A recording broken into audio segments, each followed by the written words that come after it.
Warning: the following video contains explicit language which may be offensive to some viewers or inappropriate for children. The content within this video is intended for mature audiences only.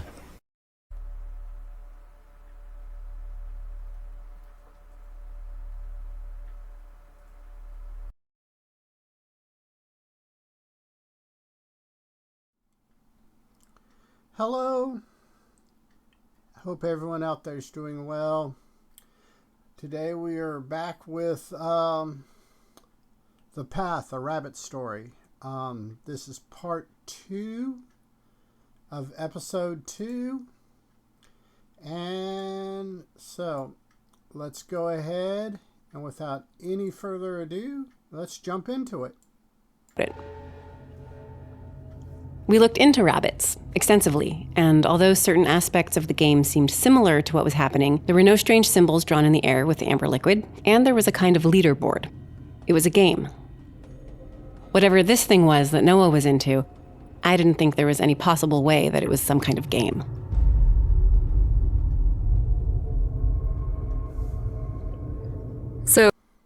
So, what kind of overlap are we having? We don't know. And is there any actual real overlap? We don't know yet. So what now? I need to figure out how to get in touch with Brenner and Manera. What can I do? We dug around online for any information about both Manera and Brenner's group, and the game called Rabbits. There was nothing on Manera and Brenner, but quite a bit on Rabbits. Nothing, however, that felt immediately applicable to what had happened to Noah. It looks like most people believe the game is probably real. Some believe Terry Miles completely made it up, and others are on the fence. But while Lucy and I were in the studio eating Thai food and digging into the strange alternate reality game known as Rabbits, that may or may not actually exist, something strange happened. I found a scrap of paper in the pocket of my jacket. The last time I'd worn that particular jacket was the night I purchased that copy of Time magazine for Brenner and Manera. And it gets deeper. It's starting to get deep. Well, this whole, seeing how there's only 3 parts, the whole thing's kind of deep. But it is what it is. It's doing what it's supposed to be doing. Now, a scrap of paper in my pocket might not sound strange at first, but it was. You see, I always empty my pockets before I put any of my clothes away.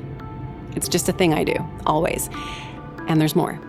The scrap of paper in my pocket was a ticket, a dry cleaner's ticket. And the phone number on that ticket stub matched the number I'd called earlier, the number I'd used to get in touch with Brenner and Manera. So, coincidence? Happenstance? Evil plot? Those are the questions. Veronica, what the hell are we doing? I asked Lucy if she'd take me to the dry cleaners. It was a 20-minute drive from my apartment. Are you sure we should be doing this? Not at all. Great. And that is true friendship. You know, when you're doing something that is possibly dangerous and probably shady as hell, yeah, it's good to have a friend that's going to agree with you on everything and still do it. Or disagree with you on some of the stuff or everything, but still does it with you because they're your friend. But I appreciate you tagging along. I'm driving. You're tagging me. Thank you for being my sidekick, that's all I'm saying. I'm going to kill you. You should actually, I don't think we're going to find something closer than this. You should park here. Okay, you're probably right.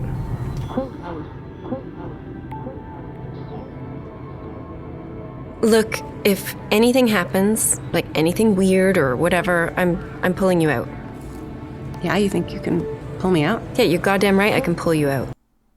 And that is, you know, that's another thing of friendship. You know, they're like, hey, look, I'm there with you, and if things get heavy, I'm there, you know, I'm there to help you, get you out, get you back safely. Well, let's hope it doesn't come to that. Well, we are definitely in agreement there.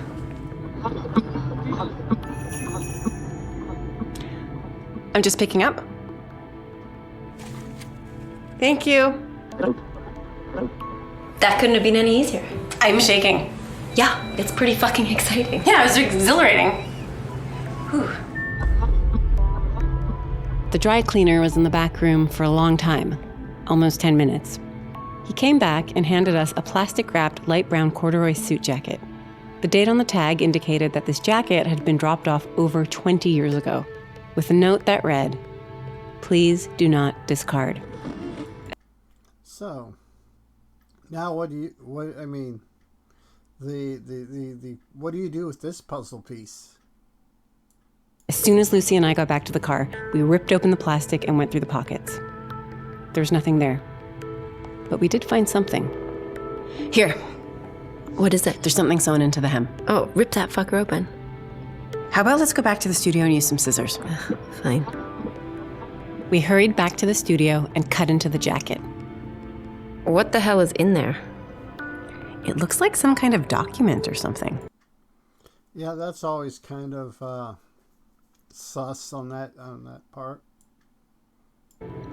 Yeah, I think you're right.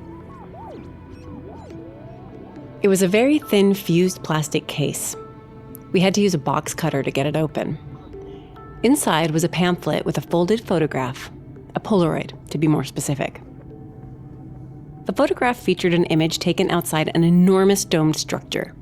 There was a sign in front of the dome that read World's Fair 1992. Yeah, that's interesting because I don't remember a World's Fair in 92. There may have been, I just missed it, or I'm not remembering it, but I don't remember a World's Fair in 1992. I could probably Google it and find out, but for the sake of length of this video, I may do it at the intro to the next video. In the distance, we could see the Sears Tower. The photograph had been taken in Chicago in April of 1992. The pamphlet was similar. It was an explanation of the theme of the event. It was called The Age of Discovery. The fair was celebrating the 500th anniversary of Christopher Columbus reaching the Americas. But a quick online search revealed a major problem with both the photograph and the pamphlet.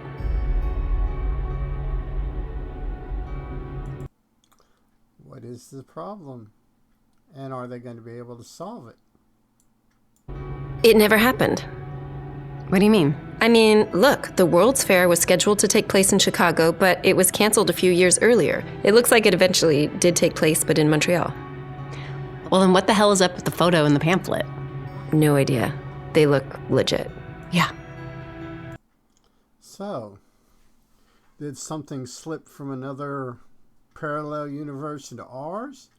Or did they slip out of our universe into a parallel universe? Ba-ba-ba-bum. They did look real, but they had to be fake. Lucy was right. The World's Fair, or Expo, took place in Montreal in 1992. Chicago had been canceled. There was something else on the pamphlet, something that had been written in blue ink on the back. It reads as follows. Followed the signs and symbols per your instructions. You were right. I discovered the path. And that is kind of interesting. Where are we going and why are we going there is a question you should be asking yourself. But it didn't last long enough. I found this pamphlet and took a photograph. Please, let me know how I can get in touch. I need to get back there. I have to see her again. Wallace. At the bottom of the page, below the name Wallace, was a phone number with a Chicago area code. Let's call the number. It's been a long time. You think it's still in service? No, of course not, but... It's either not in logic in a normal world under normal circumstances would dictate either it was out of service or was reissued to somebody else. We have to try. The number was out of service, but we looked it up, and back in the 90s, it belonged to someone named Lawrence Morgan Wallace. There had been only one person by that name living in that area code. He died a few years ago, but we used the funeral notice to track down his daughter, a woman named Connie Wallace. A small bit of detective work, and we had a phone number. And it makes you wonder, in the technological age that we live in, with privacy and trying to hide out, say you don't want to be found, how hard that is now versus, say, even 20 years ago, even 25 years ago. We sat down in the studio and called. Connie picked up after the first ring. It took a while to convince her we weren't pulling some kind of prank, but once we mentioned the World's Fair and Chicago, her tone changed completely. Can you hear me? We can. Okay, so you want to start again?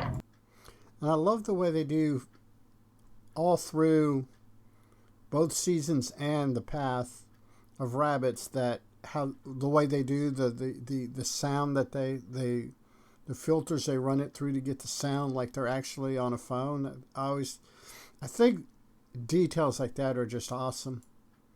Let's just start with your father and the World's Fair, if that's okay. Sure.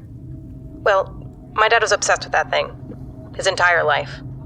He believed the World's Fair actually took place in Chicago in 1992, and that's where he lost my mother, the love of his life. But that's not what happened. No. My mom died in a car accident in April 1992. My dad was heartbroken. He kind of lost it. He spent years looking for some way to get her back. So, with everything that we've heard so far, all through season 1, the first episode of The Path, and so far through episode 2, do you really believe she died in a car crash, or did she get lost at the 92 World's Fair in Chicago? Get back to her, he said. That must have been very hard. Yeah. It was harder when he met those people. What people? This group of weirdos.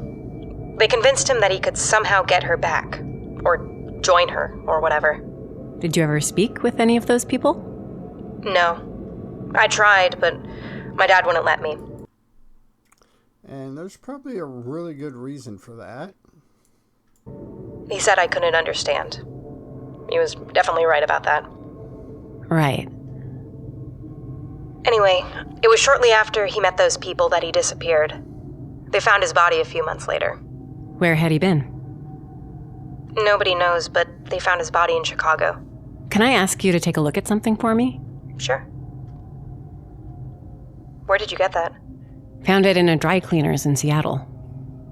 Can I see the inside? Sure, just a sec. Does that say Beeman Brothers? It does. Size 42? Yes. I think that may have belonged to my father. That's kind of interesting.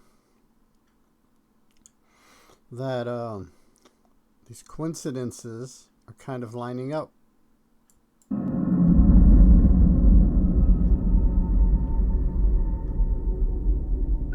On a hunch, I'd held up the suit jacket we found in the dry cleaners. Connie recognized it immediately. I offered to send it to her, but Connie said she had no interest in revisiting the past. I asked her if she had any further details about the group of people that her father had been meeting and speaking with before his death. She told us she couldn't remember, although maybe one of them had belonged to some kind of research institute. She couldn't remember the name. And we know from season 1 that research institutes, probably not all playing above board. Said she'd call back if she could think of anything. I thanked her for her time. On my way home from the studio, I picked up some pasta and a bottle of wine. I was looking forward to eating, drinking, and then slipping into a hot bath. Sadly, that wasn't the way the rest of my evening was going to work out. Hello, Veronica. Who the hell are you? Sorry for the intrusion. My name is Takahashi. I'm calling the police. That would be a shame. Why's that? Because then you'll miss the part where I explain everything that's happening. And that is always Do you take the chance and listen to what he has to say and take him at face value that he's not going to like dismember you or anything? Or do you go ahead and call the cops?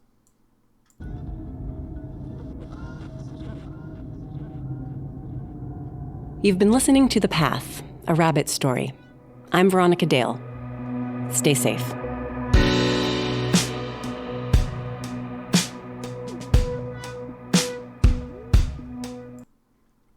So, we have an explanation coming up in the next episode.